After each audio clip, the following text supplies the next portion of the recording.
Good morning, everyone. Good morning. Good morning. This is always the hardest part, and I can feel as spring creeps in, people get more energy. It's harder to get the room quieted down. So excited to have you all here. Welcome to the Good Leadership Breakfast. This is the 119th Good Leadership Breakfast. And we're here focused on, oh great, yeah. We are here focused on helping you all build cultures of healthy accountability in your own organizations. And being here this morning, investing in your personal growth and development, personal and professional growth and development is a great first step. My name is Julie McDonough.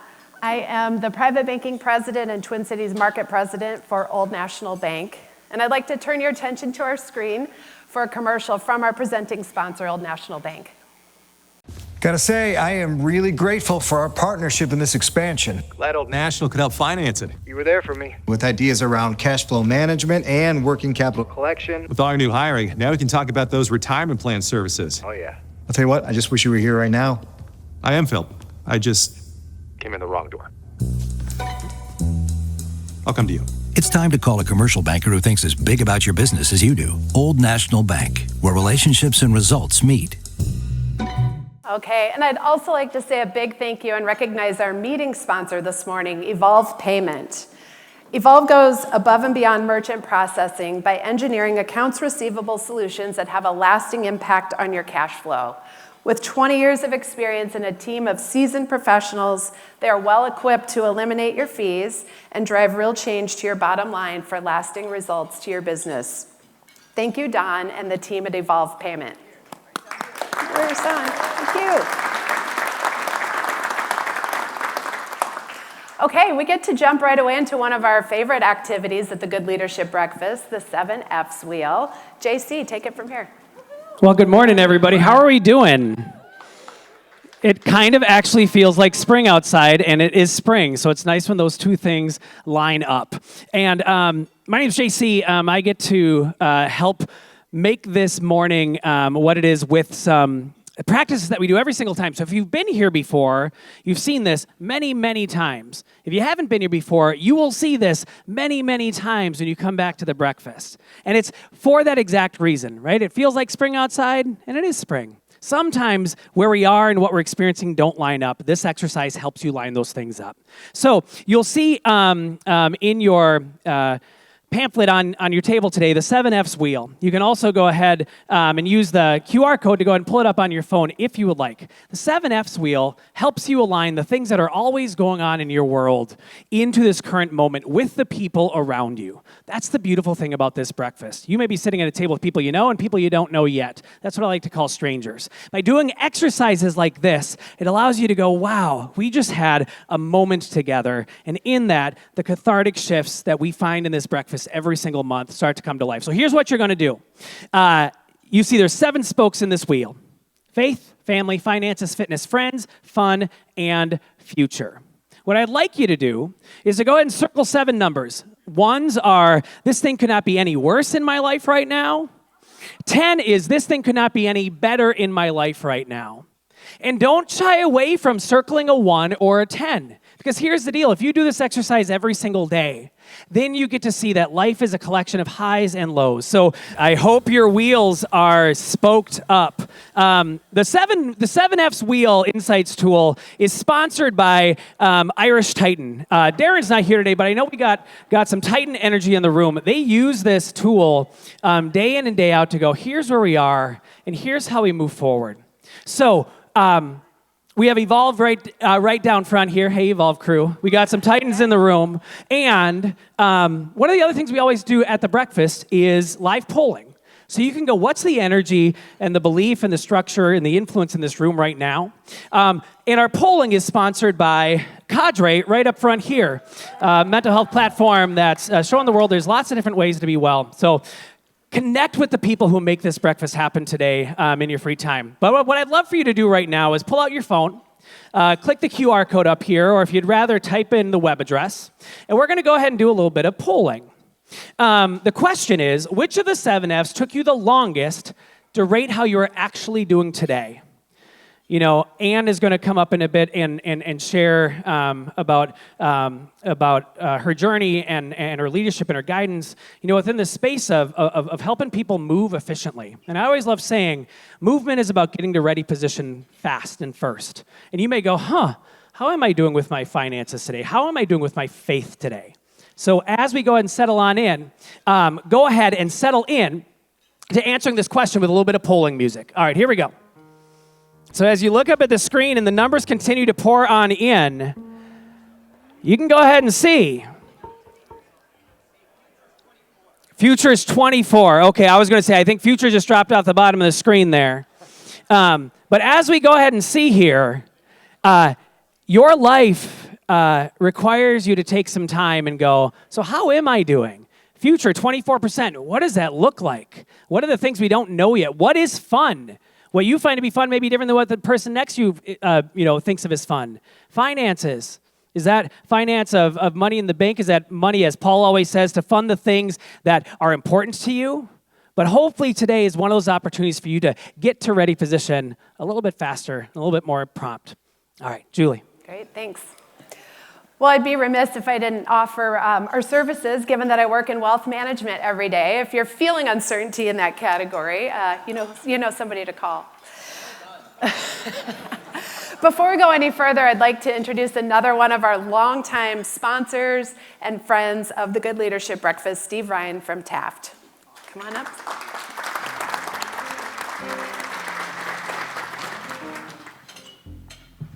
Well, good morning, everybody. I'm Steve Ryan from Taft. I'm a partner at a national law firm with about 1,200 lawyers across 13 states and in the District of Columbia, and about 160 right here in the Twin Cities. Now, I am guessing all of you have seen shows like Suits or Law and Order or the show I learned to practice law from, Better Call Saul.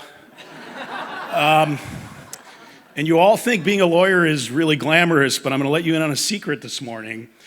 Most lawyers just wish they could work for a company as cool as Head Cycling, which is true. Which made me think a little bit about how practicing law is a lot like making bicycles. And you don't think I can do it, but watch me.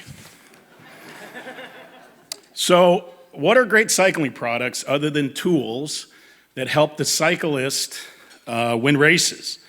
Any old bike will get you from point A to B, but a great cycling product helps elite athletes win races. They're efficient, converting as much of the cyclist's effort into forward motion as possible. They're responsive, they offer intuitive, precise handling and rock-solid stability at high speeds, and they're custom fit. Cyclists win races with cycling products that meet their needs, accommodate their strengths, and fit their cycling style. Well, law firm is a tool as well, but instead of winning races, we help you win your market. And while any law firm could take on that problem, at Taft, we strive to do more.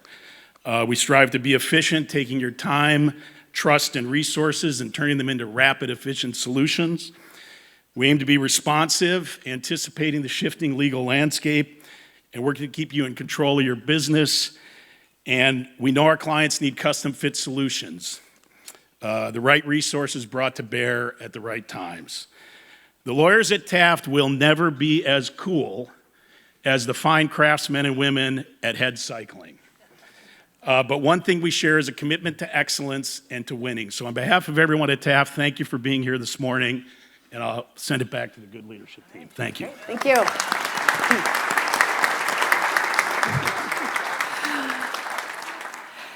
And now I'd like to introduce the CEO of Good Leadership. He is the co-author of the new book, Healthy Accountability, and the creator of the Good Leadership Breakfast, Paul Batz. Yeah, thank you, Julie. Thank you. Thank you, Steve. Thank you, JC. It just had to be the yellow jacket day today. It is springtime outside and here inside the ballroom here at the Metropolitan Club. We're so excited that you're here. This morning, I was reflecting over the 16 and a half years of doing this breakfast. I got the number wrong. I told somebody 118 this morning. So, yeah, it's been an amazing journey, and there's a whole team of people that put this together. I mean, the idea that nothing significant happens alone is definitely alive in this room. In particular, the quest for, finding speakers. And we're looking for people that we think are really cool, that also are just living positive role models for goodness. So goodness, the lens we look through. Goodness is when people thrive together in a culture of encouragement, healthy accountability, and positive teamwork. And so you can see there are concepts there that are highlighted, and it took us several years to get to this point. It was about 12 years ago, I was actually coaching two icons in this market, Richard Davis at US Bank and Greg Page at Cargill. And I invited them both to breakfast right next door over here. And I said, this is what I'm trying to do. And they both said this to me. We love your idea of goodness, but if you don't have research behind it, you're just another do-gooder with an opinion. And I said, will you help me? And they said, what do you need? And I said, money. And then also they lent me a research team. And we did this big research project, which we've now repeated several times. You know about these things. And it's really powerful because what we try to do in this breakfast and in the interactions we have with our clients is work on advancing these concepts. Encouragement, healthy accountability, positive teamwork, and the idea that we should be thriving together. It's a pretty important topic, wouldn't you say, these days? Figuring out how to thrive together, because if you're paying attention to what's happening like up here and like out here, it's pretty dark. Thus the yellow jacket today. And I'm going to try to help you find your yellow jacket, because the people who are back at the office are counting on you to be a source of positivity and to help their 7F's wheel get better. So it's also, those of you who are new to the breakfast, we record everything. Everything that happens on this stage, we keep track of everything you do with the audience polling, and we go back and we look at it and we use it to hone our craft and what it is we're doing around goodness. And we also, one of my favorite parts of this is after you all leave, I go back to the office and take off the yellow jacket, and I record a podcast with somebody who's in the audience. Whitney Lair, where are you right now? Over here. She's runs the Minneapolis-St. Paul Business Journal. She and I are going to do a Monday morning quarterback podcast about what we heard from Ann. And that'll happen today. And we use that as well to help with our coaches and the people we're working with, and that's just part of what we're doing. There's another dark subject that's out there on the horizon that's not war and it's not ICE and stuff like that. It's called AI. It's exciting to some of you. It's really threatening to most of us. And we've had a kind of a rash of people calling lately asking, what do we need to coach AI leaders on? And so I don't know, but we're working on it. We can ChatGPT that subject as much as you can. But the point is, running it through a lens of encouragement, healthy accountability, and positive teamwork is a place to start. On Tuesday of this week, I did a podcast. That's a screenshot of it. And I had 3 guests. They're all past speakers of the Good Leadership Breakfast. We have over 100 people to choose from now. And my friend Dan Mallon, who I've known forever, he was one of the original people that figured out how to use IBM Watson technology to do search with AI inside large corporations so they could mine their intellectual property. Anybody heard of 3M? That was important to them. In addition to that, Monty Knuckles, he just retired from a global CIO job, and he's pursuing, look at this, a PhD in AI and theology. That's fascinating, isn't it? He talks about that. And then Steve Gordon, he's a current client. He is in charge of global business services for Merck. We started at the kindergarten level. I asked the question, when you hear the words AI leader, what comes to mind for you? And we went on from there. I really hope you listen. We posted it on Tuesday. One of the things that I learned is my friend Dan, he's really good at helping people fear technology concepts less. And he used this analogy that, for about 1,000 years, there were people who made windmills. They made them one at a time. They were on things like farms and in rural communities, and they pumped water and they created electricity. Well, the whole industry kind of went belly up when what happened? When we ran electricity to the farm. But then somebody thought about it and created this industry. Those are windmills. It's called wind turbine, and that industry employs hundreds of thousands of people. And despite government policy from DC, it's still growing like crazy. And he's like, okay, if you can get into that windmill mindset about AI, because yes, we are losing jobs. You read about it every day. And also, we're creating jobs more than we're losing. And I think that perspective is a goodness approach to a subject that's kind of dark on the horizon. I'm going to continue this conversation, and I need your help. If there's somebody in your mind that you think could really add to this perspective, we're going to do these panel-style podcasts. I think we may do at least 5, maybe a dozen. So just shoot me a note, paul@goodleadership.com. You can do it right now with your phone. I would love to hear from you. This is a subject that's really, really stimulating to me. And I heard from my colleague Aaron, who runs all of our client work, that we're doing several coaching engagements right now with AI leaders. So if you have those people in your organizations, tell us about it. So with that, I'm going to introduce you very shortly to someone I think is really a gifted leader and a beautiful person. And it's a subject that's really close to my heart because she's an entrepreneur. And you know that we bring lots of different people here to the stage. Last month, Steve Grove, who's in the room today, he runs the Minnesota Star Tribune. Turbulent industry, it's news, and it's really hard. There's no real clear path forward. It was really a phenomenal conversation last month. If you haven't listened to it or seen listened to the podcast or seen the video of it, please do. In my opinion, it was clearly a top 10 breakfast that we've had. And then next month, I'm going to introduce you to Andrea Walsh, who's the CEO of Health Partners. Fascinating story. You know, Mayo Clinic is a major brand that's not very far from here.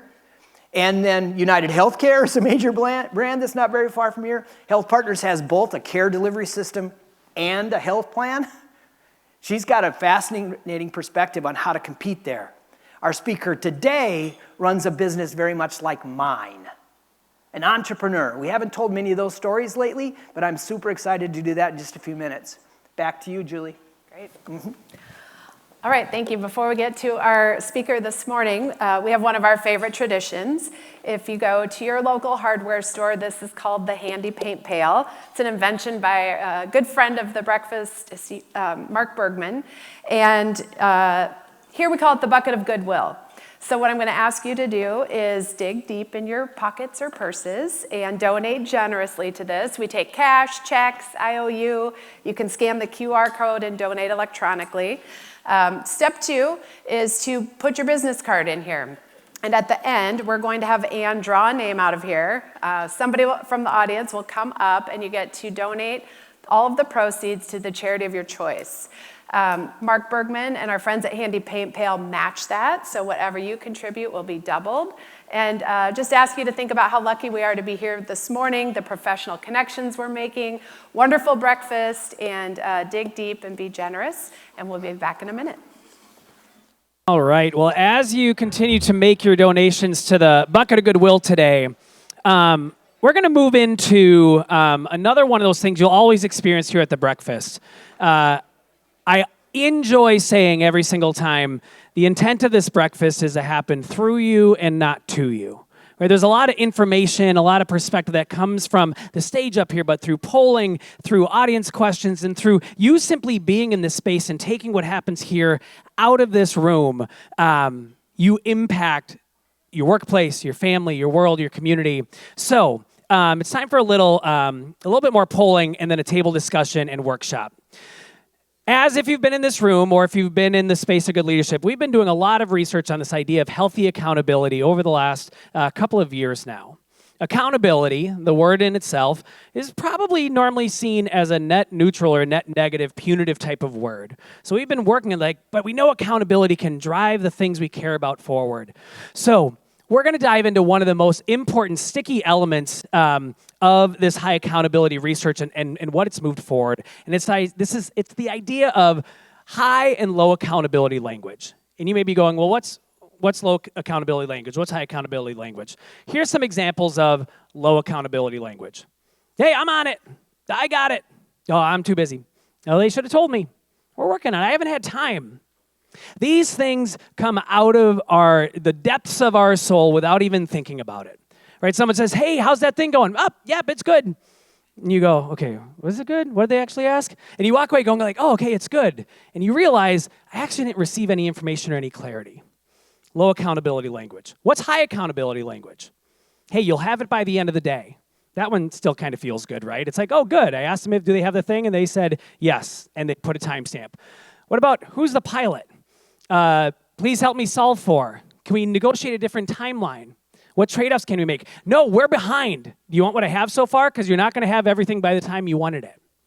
This type of language maybe initially feels a bit more high stakes, a bit more like, if I don't tell them what they want to hear, am I going to get in trouble? But also it provides them an understanding, a ready position, a clarity of where we are.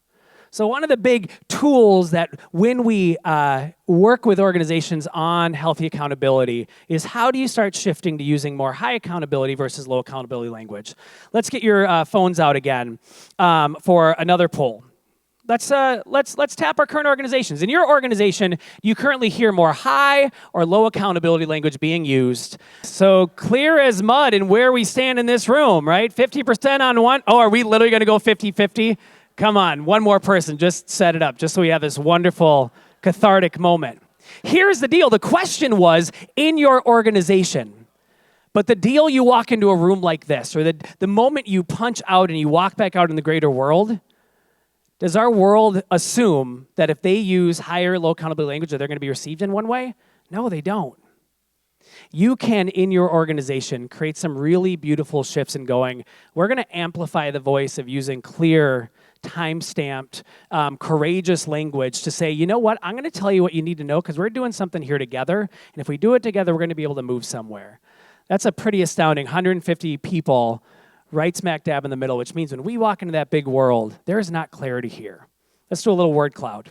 What one word describes how it feels to be on the receiving end of low accountability language? So you ask a question from someone in your team, someone who reports to you, and they go, yep, I'm on it. And you walk away going, what does that mean? All right, let's start talking about this. I'll tell you, I've looked at a lot of word clouds in my life, and normally there are not this many little words, right? This is the way that the technology works. If someone says the word more than once, that word gets bigger. So most often, there is a little bit of clarity. Yeah, frustrating, uncertain are a little bit bigger, but look at the pluralism here. The way it feels to you is slightly different than the way it feels to everybody else. But how many of these words, shout out any ones that maybe are like net positive. Are any of these words like good sounding? Okay, we got a peace, motivating, refreshing. Yeah, it's there's something good when someone goes, yeah, I'm on it. And you go, okay, good. And if they actually mean that they're on it, great. But if they go, hey, I'm on it and I'll have it to you by 2 p.m., that feels a little bit better. What are some words that don't really feel great? I just see skunky. That's a great word. Patted on the head. Ooh, whoever just added patted on the head. Yeah, it's like I got pampered. I got pushed aside. I got belittled with, what does that actually mean? Here's the deal. You're going to go ahead and jump into, open up your hymnal again, and you'll see a worksheet in there that says reframing language, exercise, and table discussions. Let this happen through you, right? So take a minute or two to go ahead and fill in these boxes, right? Let's say there's a missed deadline. What's a low accountability response that you hear in your workplace today? Or what's a high accountability response you hear in your workplace today, or one that you would like to hear? And fill in these 7 boxes. The first 2, they give you the situation. The third one, what is a situation that you see this happening in that maybe a little bit of higher accountability language could change the way? Because I will tell you, when I lead a workshop and we talk about this, The amount of organizations that have created a little placemat or a little poster for the corkboard or the whiteboard, and like, we are going to start saying, I love you, I see you, we're doing this together, by starting to call out where we see low accountability language happening and how we can be clear with one another. So you're going to have 6 minutes right now to fill this out and then talk with one another at the table about the questions on the bottom. Which reframe feels the easiest? That's your low-hanging fruit. And which one is maybe the boogeyman standing in the corner that there's a reason why you don't address this in your workplace, and maybe you should. So as you hit a pause on your conversation, you're going to notice there's one more poll question up on the screen, and I'm going to use some high accountability language right now. When we flip over, you're going to see the question on your phone says low accountability language, but the question is, what one word best describes what the impact would be on your organization if you used more high accountability language? That's what we're going to answer right now. So ignore where it says low on your phone. We're answering high. High accountability. If your organization used 1% more of it today. All right, well, I'm JC walking to the back of the house because we need to get some audience input here, but you can see up on the screen again, right? Great pluralism, right? A lot of very specific answers to questions, and I do see the We Love JC on screen, so whoever you are out there, I love you too. But I'm back here with Janet, who's going to provide just a little bit of perspective on the table conversation and this whole concept of high accountability language. All right, so one of the things that you can think of as far as high accountability is concerned is just being empowered, just being able to have structure and a plan that can be acted upon, and also being able to, sorry, this seems like am I too close? Okay. All right, sorry about that. Yeah, so just being able to use a language that people understand and that's shared language that people will know and respond to. And also just having, sorry, I lost my thought there for a second. Healthy tension. Mm-hmm. That's something that is really important within organizations, just being able to know that anything that might be challenged is not a bad thing. It's good to have that challenge so that you can just spark conversations and just spark what needs to happen next. And also just constructive criticism. Yeah. That's something else that's very important as well in order to have that healthy accountability within the organization. Yeah. And some of these words sound very negative, or some people might think of it as negative, but these are positive aspects of what companies need in order to be healthy and accountable for the work that they do. Yeah, good. Yeah, thanks, Janet. Right, tension, criticism, accountability, words that if we redefine, these are the accelerators, right? We see on the screen, it leads to trust, productivity, confidence, value. This is what we're looking for. Paul, you've been at the heart of this work. I'll hand it back to you to wrap this up and then move forward. First thing I'm thinking is that we need to print We Love JC t-shirts. Hey! The second thing is that we were talking at our table. Everybody wants to bring up generational things, and most of the time the generational filters don't really work. But there is one place that I've noticed it, and I've noticed it as a facilitator, a little bit of my own firm, and that is that since people don't write down things as much anymore, sometimes when you say, okay, I need to know what each one of you are going to do after this, and we need to write it down, there are some people that are very threatened by that, I'm going to write this down concept. We've been told in the research, they think it's an attack. And to which I go, what? We're trying to build high-performing organizations where we're helping each other meet the promises that we're making as a team. I don't know how you can do that without keeping track of what people are supposed to do, but that stuff is real. So we know that, and we continue to use conversations like this and all the research to help us understand how to make that easier. I told you how excited I am today about introducing you to an entrepreneur. We have told a lot of stories from this stage, and when we meet people that have that spark, I'm just really excited about it, and today that spark happens to be an entrepreneur. I first met our speaker today when I was a part of the Association for Corporate Growth BOLD Awards, B-O-L-D, and it was to reward people who are doing extraordinary things and building things that we all feel are special. I was part of that panel that year, and that particular year, our speaker today won our award. And as I greeted her and I heard her tell her story on stage, I was mesmerized by it, and we never forgot Ann Head. And so we've been thinking about this whole arc that we've been telling, and eventually we said, we really need to get back to who many of you are in this room, who are entrepreneurs or put your skin in the game to really start something. And there are 3 mantras that I'm going to frame up how we're going to talk about this conversation. The first one is, nothing significant ever happens alone. I want you to think about how many people are supporting and encouraging and part of your team that allow you to actually even be here today in the room, let alone be the speaker. And this is a very important concept to really be humble, but also to understand the ecosystem that all of us need to be successful. The second one is this one. As an entrepreneur, sometimes the most important work you do is to get out of bed in the morning and go back to work. Who hasn't had a hard week? Or weeks that add up to a month, or months that add up to a year? You know what? Hard does not mean bad. It just means that you're really important and you need to go back to work on this. And boy, when I talk to entrepreneurs, we get this like nobody else gets this. And then the last thing is something when you do organizational effectiveness work, we always start at the heart of the issue, and that's this. Ownership is DNA. Whatever type of organization we enter, whether it's, health partners or, we got to really understand, how did this place start? Who does it think its moral and financial owners are? And what's the intention of that combination? And so the reason I really was so attracted to Ann was she has a wonderful perspective on all 3 of these things. So to set the stage here, I love this picture.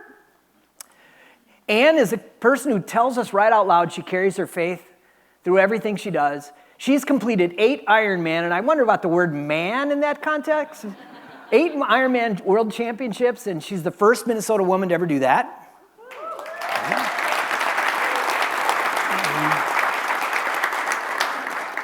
And soon to join all of us that are grandparents in the ranks of grandparents, which is awesome. Professionally, this is awesome. She won a race to get a car, to sell the car for the money to start Head Cycling. She became an instant CEO when her husband Steve passed away suddenly. And her son, who's in the room here today, works in her organization helping inspire the future. This is a really well-rounded story. I'm super excited to introduce you to Ann Head.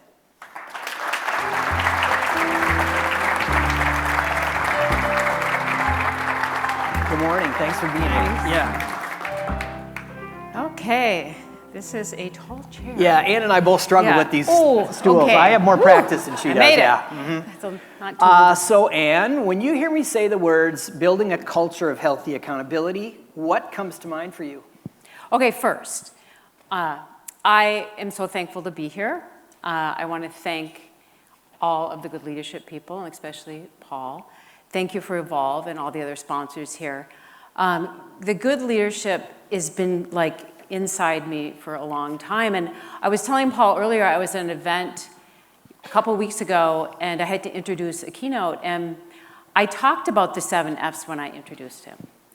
And I cannot believe how many people came up to me after and said, I only got 5 of the 7. Will you write them down for me? You are brilliant. Thank you. Yes, I mean, I just think that that wheel is our life. Mm-hmm. But at Head, what healthy accountability looks like is when our core values and our vision align and is lived out through the company. At Head, we build a lot on trust. We got wheels going really fast down mountains. And once we have that trust and support amongst everybody in the corporation, we can talk about a systems or an operation so that it's throughout the whole company. And once that is aligned and written, as we were talking about, the magic happens. We work along some of the most amazing athletes in the world, but my staff If I didn't have my staff alongside me every day, and they understand that accountability, we wouldn't be setting standards in the bike industry. And we also would not be bringing joy. Joy is part of cycling. Joy, fun, fitness, all of those 7. So that's what it means to me. Fantastic, great answer. Let's back way up. Yeah. So how and where did you grow up? Okay, so I grew up in Duluth. Some Duluthians here. Yeah, there you go. Yeah. And I came from a family that was large. So my mother had Jill 11 months before me. Then I came. Not 1, not 2, but 3. My mother had triplets. So we think we have the first recorded triplets in Duluth. Amazing. And then another one. Okay. Yes, so 6 kids in 5 years. I know. She would have been here today, but she's a little under the weather. Go Bonnie, right? Go Bonnie. So, unfortunately, at the age of 13, there was some alcohol in my family, and my parents got divorced. So that made it really unsteady as a 13-year-old girl. What am I going to do next? And so I leaned on trying out for athletics.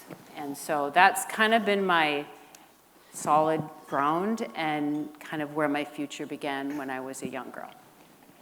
So how did you get started how did you become interested in Ironman? Sure. So first of all, I did not make the swimming team. And my swimming buddy is here, Karen. Okay. So, you know, I decided I wanted to try to swim first. Yeah. Okay, so I was 13, tried out for the swimming team, and back then everybody made the swimming team. But I didn't, you know, and so that was failure to me. So I told my mom, you know, I want to learn how to swim. So she said, here's a nickel or a dime or whatever it was. Take the bus down to the local Y. Ask for a payment plan, you know, family of 6. So I joined the Y, and my amazing mentor, Marilyn, said, I'm going to teach you how to swim, and I'm going to teach you how to swim really fast. And so I went back the next year. I made the team and became captain several years. But there's still a record in Duluth with my name on it, and that taught me that don't quit, you know. And so when I saw that there was this crazy race called the Hawaiian Ironman, I put schooling aside. I was a young girl in my early 20s, and I qualified for it. But I had no money, and I didn't have a very good bike. So a friend said, there's this guy named Steve Head. He owns this bike shop. It's called Grand Performance. Go ask him. So I walked in. There he was, barefoot, greasy, permagenta hair, not love at first sight. And I said, can I have $100? And so he gave me $100, and he gave me a bike. So I went on to do the Hawaiian Ironman. But at that same time, Stephen was tinkering with, he came from skateboards and water skis, and he was tinkering with making some wheels because he saw this guy set a record on the wheels, and they were very expensive. So he went in his garage. He then made a wheel, gave me the second one. I started racing professionally. I didn't win everything, but this one guy started winning everything. So the phone started ringing, you know, and that's when I said, maybe I'll start dating you. If you change your hair, cut it off and not make it purple. But so it was really a love story how it started.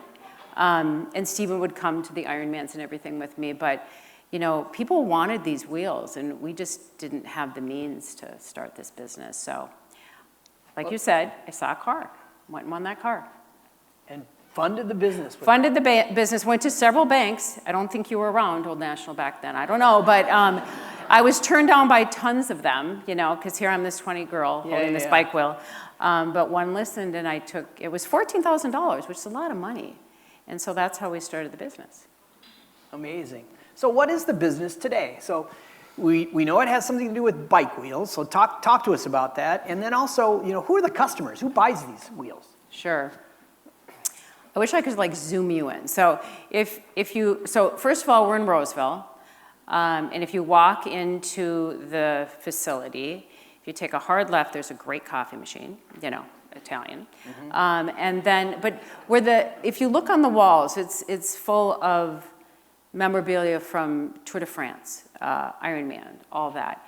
But in through the doors where the magic happens, envision raw carbon fiber, okay, which has already got its resin system into it. It's actually woven here in the US.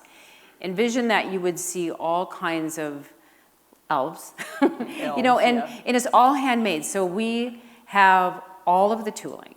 So in Minnesota, it's pretty rare that a woman-owned business has all of the factory materials to actually build these wheels. So there's water jets, there's CNCs, midlife crisis, a 5-axis Haas, oh my gosh. It is the most beautiful machine. I mean, it can make molds and tooling within a few days. And we basically take all that raw material, lay up the wheels by hand, do all the trimming, and then move it into the next room. And it's basically a hub and a spoke, and we build it up, decal it, and there's nothing more beautiful than watching that wheel go out the door, all over the world. So we ship all over the world. And so who buys them? The main people that buy them, oh, there's some in this room, right, Kevin?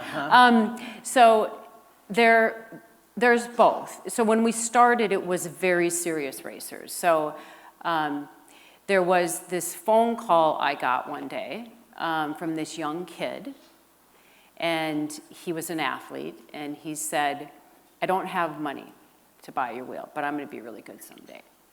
So I kind of felt something in his voice, and so I said, okay, I'm gonna send you a wheel. So I sent him a wheel, he broke it. And I'm like, wow, you're 16 and you broke this wheel. And I sent him another one and I gave him some money. Well, it turned out to be Lance Armstrong. Yeah. So, yeah. So, you know, they're not all Lance Armstrongs, okay? But they originally were more of the serious riders. But now we make gravel wheels, we make fat bikes. So a wheel like ours wholesales or retails the least expensive one for $1,000. The most expensive one, $3,000 or $4,000. So they're pretty serious folks that buy them. Yeah, it's amazing. I love stories like this. And so when I ask this question to entrepreneurs, it can get really funky.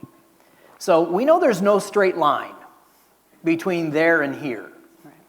What were some of those pivot points along the way? And I want you to specifically start with when you lost your husband. Sure. So because we're US manufactured and trusted in the industry and are known for making incredibly safe, fast products, we had a company come to us that had already been getting rims from us, Cervelo, and they said, will you make us this one-piece carbon frame? It had never been done before. And you know, Stephen was always up for something, you know, exciting, because he was very intelligent and had a great mind. And so he said, this would be really fun, Annie. Let's do something like this. So he spent a lot of hours with, you know, we had a machine and we had to make a prototype. So we worked on the prototype. The engineers came to our facility, and he made this very small prototype one-piece carbon frame. And that day the engineers came, they said, let's do this. This is gonna be an amazing product. We've never had it made here in the US. I needed to go pick up my daughter, Rebecca, from school. Stephen called me and he said, Annie, it worked. This is an amazing, amazing piece of equipment that we can make for them. Honestly, it's one of the best days we've ever had. And I'm so excited. I'm gonna go to dinner and let's get working on this. It was a beautiful, beautiful conversation. So the phone, I hung it up. I forgot to say I love you. But the next phone call was, Annie, Stephen's collapsed. So Stephen passed away 4 days later. He didn't have a heart attack, he had a heart virus. So my last conversation with Steve was so incredibly beautiful. But he passed on. So it was really heart-wrenching for me and my family. He was the love of my life. We built this business together, but he left me this amazing product to make. So with my faith, my family, who's right there, Rebecca, Andrew, and my new daughter-in-law, I just found the strength through my faith, and I decided I'm going to make this frame, you know. And so it took about 1.5 years because it's a very complicated frame. And I went with the folks, and we went to Kona, where we started as a relationship, Steve and I, and we saw a dozen of those frames finish that race. So it was really special. That's amazing. So, Yeah. Honestly, yeah. But that doesn't get us to here. No, there that are a was couple other things that happen along the way. Will you pick a couple others and tell us about those pivot points? Yeah, so I think what the frame did is it taught me, ladies, we can innovate. You know, I mean, it's so trivial, but it's so true because I did not want to be the CEO. I did not want to be the face of the company. I much preferred being in operations, being behind the scenes. That's my job, you know, but I knew I had to step up. So, you know, after that COVID hit, and then they hadn't had the Hawaiian Ironman for a couple of years, and I sat down with my leadership team. I said, I want to do something really special. So in the Ironman in Kona, the winds are so strong sometimes, you folks. It's like, I did the race one year, and I wasn't going anywhere, you know, so I had to turn around just to get the momentum to go forward because the winds off the coast are really strong. So they do not allow a solid rear disc wheel in the rear. So I said, and I was literally just sitting in the room 45 days before, and I just swear, it was just a gift. And I'm like, I know, we're gonna make a really, really deep wheel, something that is not a full disc wheel, but I think it's gonna be super fast. So we sat down and drew it up. I called the lawyers at the Ironman Corporation and said, is this legal? They said yes. So in 45 days from start, with the help of all my staff, my family, Rebecca helped with the decal. I mean, it was naming it the Jet 180 because it's 180 millimeters deep and the bike course is 180 millimeters. So it all worked together.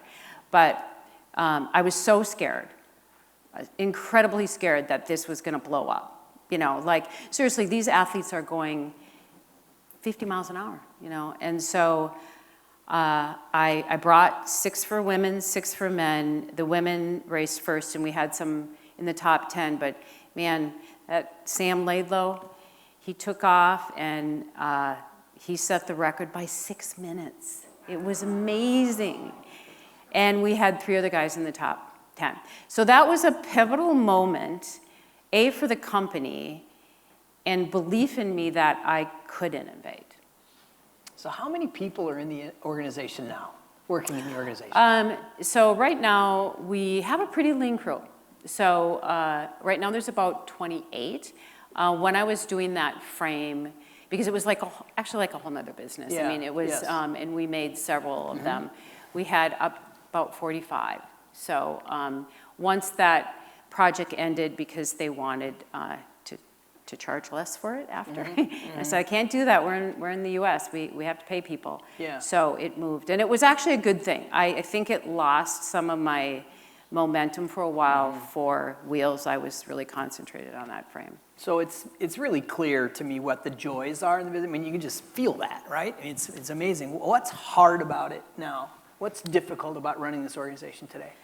So what's difficult right now is 95% of all bicycles and parts are made out of the US.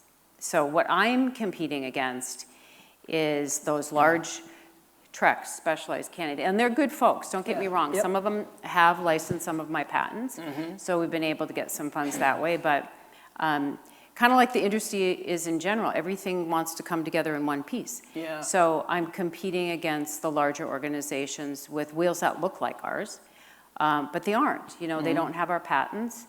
If you know, when you talk about being at head, just the safety that goes through our organization to make sure our products are safe. Costs a lot of money. So the hard part is just educating people that, hey, heads are faster, they have safety, and they're made here in the US, and we want to pay our folks and make a living off of this. Yeah, thank heavens for that. Right Yes. there. We talked about AI. I had a leader say to me earlier this week, hey, thank you for having a meeting with me and not bringing up AI. It's everywhere. So it's easy for me to see how AI is changing a lot of process work. How is AI affecting the business you're doing? I'm a little scared of it, but I have my son who's not scared of it. Yeah. So thank you. Yes, thank you, Andrew. So he uses it hourly, I think sometimes. I'd walk in there and he's using it, but we use it a lot for our sales and marketing. Okay. So Andrew has been really the forefront and pushing that throughout the company, and I can see him using it. Just the other day, we launched a wheel that we brought back, actually, and he said, can I have $12? And I said, sure. And he said, well, I'm going to use this AI thing, and it's going to take all the blemishes off of my phone that took a picture of the wheel. So usually, you would have to go and hire an agency. Well, Andrew was able to do it for $12.99, I think, or something like that. Yeah, well. I mean, that's crazy, isn't it? Yeah, a cup of coffee. Yeah, I know. So I have used it recently. I had to speak at something, and I use my words, and I'm not the best at spelling, so, but that's okay. And then I asked it to help me just put it in PowerPoint form, and it's like, oh, would you like it in Keynote too? And I'm like, sure. Oh, wow, this is cool. And so I was super surprised what it would do for me, but I think I have more time. And I'm thinking about using it for a hairdo. Okay. Yeah. Right, ladies? Have you tried that one yet? Yeah. A French bob or something. I don't know. Yeah. Yeah, it's funny when Dan Malin brought up that windmill wind turbine thing. I admit it. I am definitely a windmill right now. Yeah, that's really weird, isn't it? So we like to think, we have an aspirational framework. And I think it's particularly important for small enterprises. And that is that we like to think 20 years out, 7 years out, 3, and then 1, which is now. And, effective organizations have very clear priorities for this year. But I find the visionary part of it to be most fascinating. You told us that your son's in the business. You and I are about the same age, so a 20-year conversation is fascinating. You're a little younger. Yeah. Okay. Thank you. So what's the 7 to 20-year vision for Head Cycling? Well, we've been around for decades, so you kind of know that because I started when I was just almost a teenager. But you're right. The 1-year plan's pretty set. We love molding carbon. And so you're right, my son is working on something outside the industry that is needing carbon. But there will always be a need to make a wheel different or faster. But I also have another long-term goal I'm working on. So ladies, you're gonna love this. So the same year that I invented the 180, I must have been in some creative mood, but I had a mammogram and it was fine, but they do hurt, And so I'm like, every single mammogram machine in the world uses a carbon fiber plate to image off of, but it's a 90-degree sharp edge. So I've been looking at that thing for years, and I talked to the technician. I'm like, that's 3K, and that's this, and she thinks I'm crazy. But I'm telling her what the carbon is. And I said, this doesn't need to hurt. So I went back to my office, drew something out, went home that night with my daughter, and with a Hoka shoebox and duct tape, we built a prototype. And so what it is, it's a curved medical part that goes on mammogram machines for comfort. So my hope is that I can bring comfort to mammography, and there is a possibility we could get more tissue on the side because it curves naturally like your body. So I started a new company called Head Composites. It's patented, it's trademarked B-Rest. And that's a journey that I would love to embark on. But it's much slower than 45 days. This is long term. Now you're dealing with the FDA and all that sort of stuff. Yeah. That just, it makes me smile because I know the guy who invented this thing so well. He's one of my very best friends, and I was literally at the dinner party when he walked up from the basement and showed us this made out of duct tape and a Folgers coffee can. Right. Yeah. And he said, what do you think of this thing? Yeah. And he has changed my world for sure. He's donated, hundreds of thousands of dollars to charities, including here in this room. And I know what that looks like to make a prototype for something like that. Isn't that awesome? Duct tape. It's beautiful. Yeah. Fantastic. So one of the things we do for our speakers is we give them a gift. And part of that gift is insights of what do their teams see in them that makes them want to come back to work every day. We call them success habits. So part of our team interviews people who work for Ann, and they come back and say, okay, here are the things they tell us they love about you, that they're success habits. And the way we think of a success habit is it's me leaving such an impression on me that I would do this if I got another job somewhere else. So Ann, you said working with a good plan, that your team said, you are role modeling working with a good plan builds confidence. So why is that important in your own words, and how do you do it? Well, I didn't always do that. Okay. Yeah, so when it was Steve and I, we just gelled. So basically, he was the innovator, and I was the operations. But what happened after you passed is I knew a lot of people were thinking, what if? What is Annie going to do with this company? And, how is this going to carry on? And after about a month later, and I had to literally pick up the entire company, 3 weeks later, December, ice storm, move them all into a new building because we had signed a lease. And I didn't have a plan. I was grieving, and I didn't know what I was going to do next. And I just, like you said, got up every day and got out of bed. That's about all I could do. But I went to my CEO roundtable, and there just happened to be a woman there, Chris Naylor, and she was a traction implementer. And I'm like, I need that, like tomorrow. So what I did is I hired her, and I started that, and that gave me and the team the confidence because, what ifs are usually negative, and I said, if I have this now organizational system, I can lead the company. Yeah. And so it really helped move the company forward. Yeah, you'd be surprised even in large organizations that we enter into to help improve their effectiveness. We ask about their plan, and most people kind of look at us cross-eyed. So it is very, very powerful, and I'm glad to hear you guys are doing that. And we read it, and it's written. Yeah, excellent. Yeah. So also you say connections and mentorship accelerate business.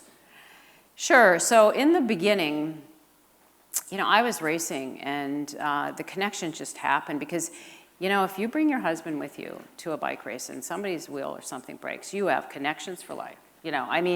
People don't want to work on broken products. And with that connection with Lance, Lance then rode our wheel for 7 years in the Tour and won and kept our decal on.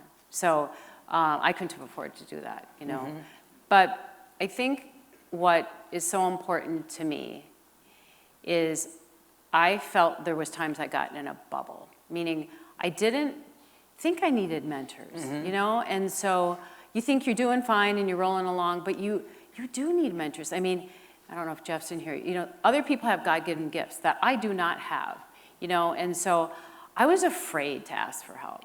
And I have so many people in this room that are here that have been mentors for me and angels, I swear. And so, with my family and just mentors in general, like I think if you have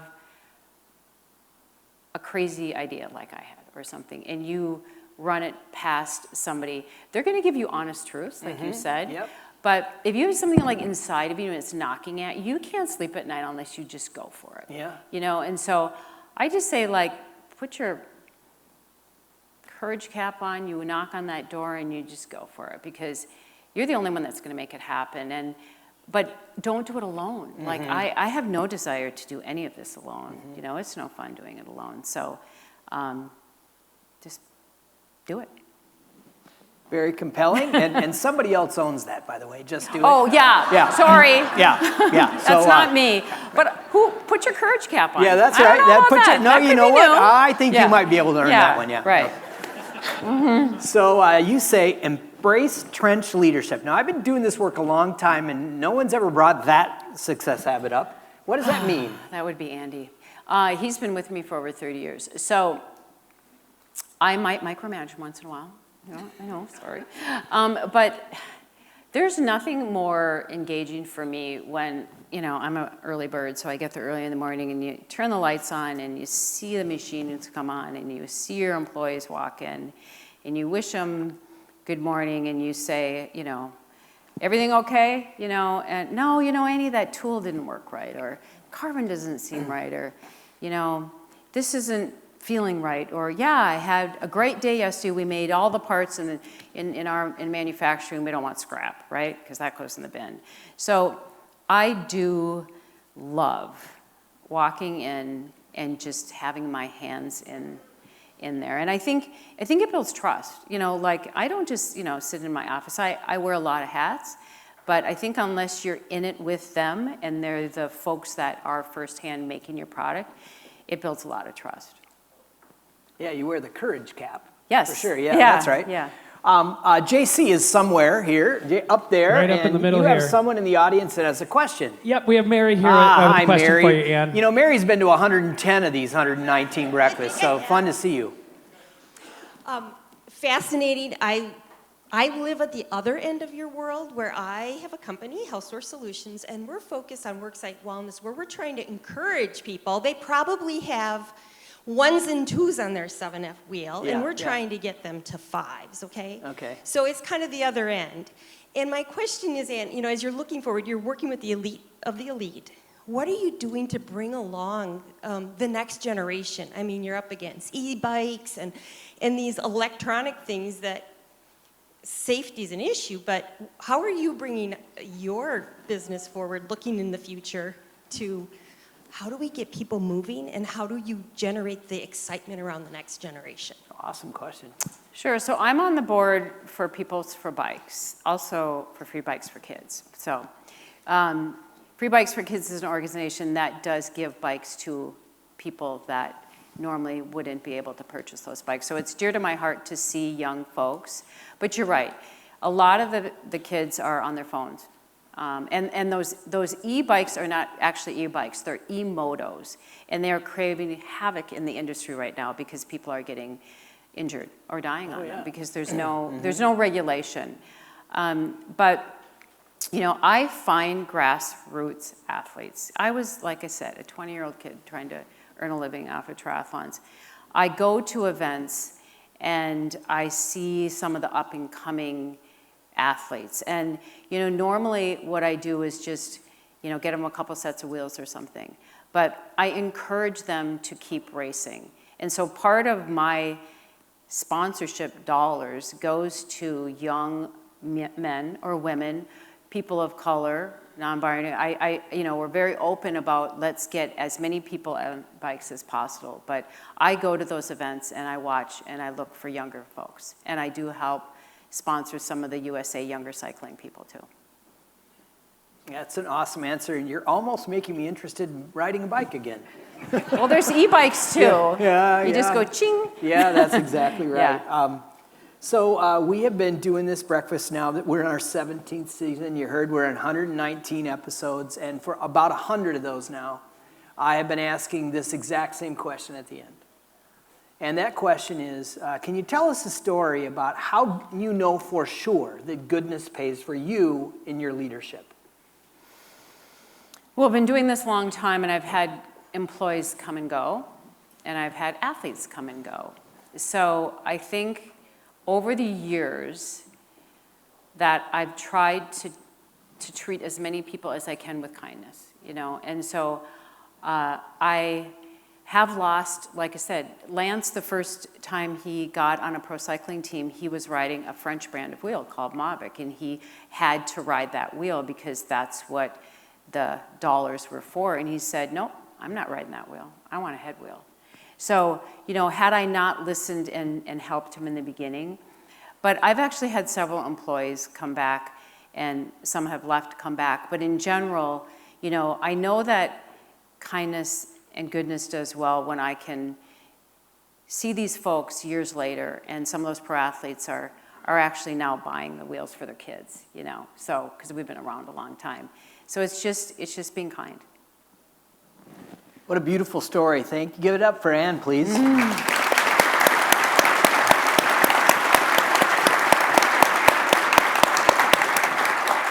Okay, let's welcome Julie back to the stage. You've got something fun for us.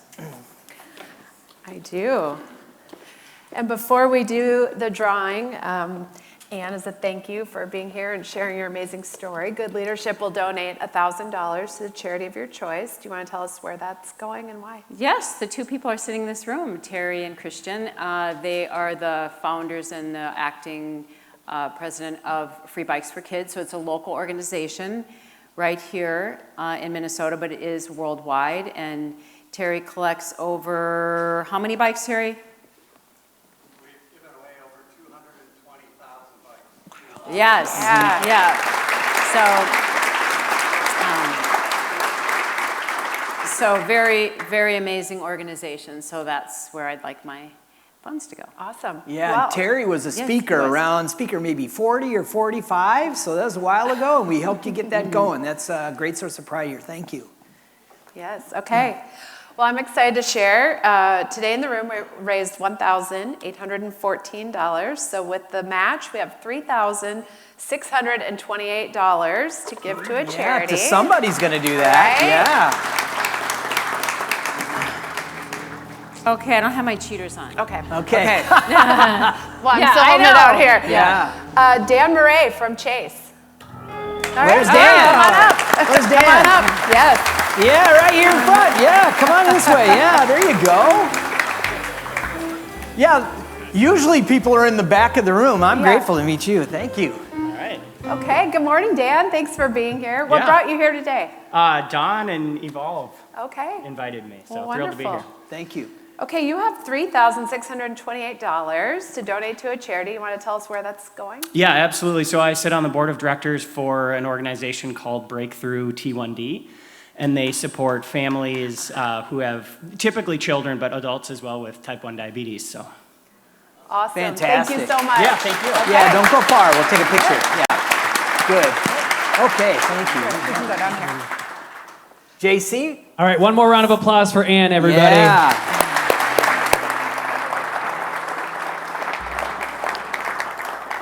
All right, I always like giving you a so now what before you leave this room, right? If today's been a day where you're like, there's something in this room that I want to take out and something I'm going to need another dose of sometime soon.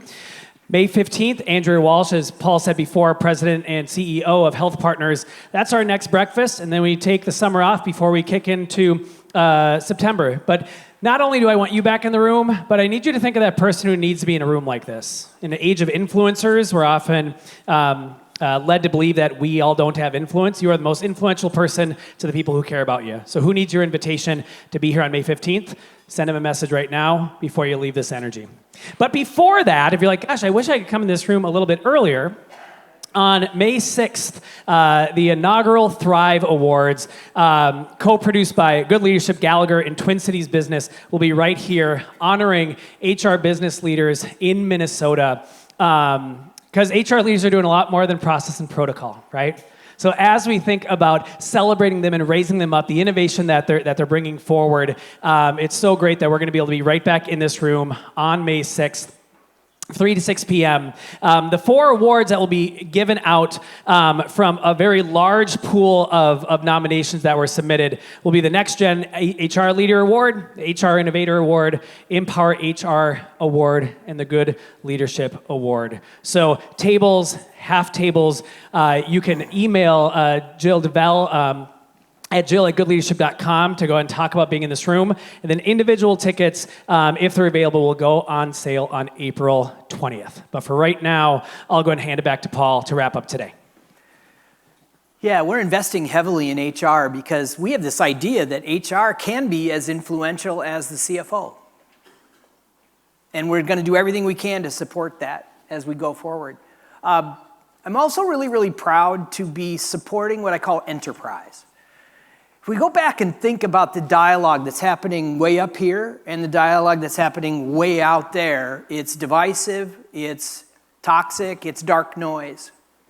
But you know what we've discovered on this journey is that the organizations that you all are running, these enterprises where people get up and go to work and see their colleagues on Monday morning, they set aside a whole bunch of that stuff that divides us, and they actually work together, and they produce quality work on time. We call that healthy accountability and goodness. It's happening right here.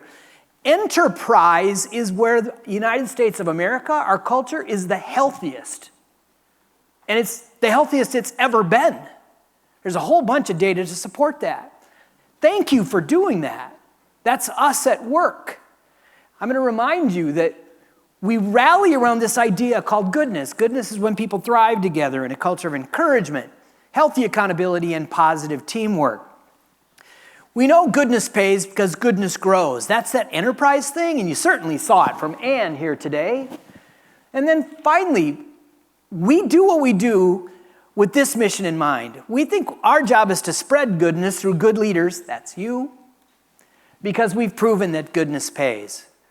Looking ahead next month, I'm going to introduce you to Andrea Walsh. I think out of all the work we've done over the last 17 years, the turbulence in the industry of healthcare, particularly when you deliver it and you have a plan, I've never seen anything like it. It changes every time we get that team together, and we have to spend a lot of time just talking about what's changed in the last 100 days. It's amazing. She's a beautiful person. She's got a great story, and I can't wait to introduce you to her. As you leave today, I want you to put yourself in this chair and ask yourself this question. How do you know for sure that goodness pays for you and your leadership? And if you want to have a conversation with somebody about their leadership, you want to invest in someone as a mentor, start here. This conversation opens people's brains in ways that are amazing. You can ask the question as effectively as I can, but I also want you to ask yourself. And if you've got an insight that you want to share, just send me a note. Paula, Good Leadership. I care about this a lot. It's my life's work. And that includes welcoming you, helping you make some of those shifts in your brain. We call that a cathartic shift. If you see the world slightly differently today, we've done our job. So thank you very much for being a part of this. And I'll just ask you at this point right now, are you ready to radiate goodness today? Yeah, thank you very much. We will see you again in May.